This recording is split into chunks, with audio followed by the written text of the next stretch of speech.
ભરૂચ જિલ્લાના 9 પોલીસ કર્મચારીઓની કામગીરીને વડોદરા રેન્જ આઈજીપી શ્રી સંદીપસિંહ નાઓએ બિરદાવી. તાજેતરમાં યોજાયેલા લોકસભા સામાન્ય ચૂંટણી 2024 ન્યાયિક અને મુક્ત વાતાવરણમાં યોજાઈ કાયદો અને વ્યવસ્થાની પરિસ્થિતિ સામાન્ય બની રહે અને આ ચૂંટણી પ્રક્રિયાને વિપરીત અસરો ન પહોંચાડે તે માટે વિવિધ ગુનાઓમાં નાસ્તા ફરતા આરોપીઓને પકડી પાડવા અસરકારક કામગીરી કરવા સૂચના કરવામાં આવેલ. જે લગત છેલ્લા 10 વર્ષથી વધુ સમયથી નાસ્તા ફરતા આરોપીઓ પૈકી મધ્યપ્રદેશ રાજ્યના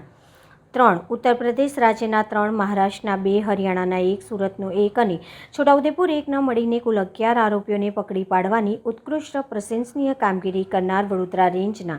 ભરૂચ જિલ્લાના 9 અને વડોદરા ગ્રામ્ય જિલ્લાના 1 પોલીસ કર્મચારી મળી કુલ 10 પોલીસ કર્મચારીઓની કામગીરીને વડોદરા રેન્જ આઈજીપી શ્રી સંદીપસિંહ નાઓએ બિરદાવી ભવિષ્યમાં તેઓ વધુ સારી કામગીરી કરતા રહે અને પોલીસ બેડામાં પ્રેરણાત્મક ભાવના પ્રસરે તે હેતુથી પ્રશંસાપત્ર એનાયત કરી સન્માનિત કર્યા હતા.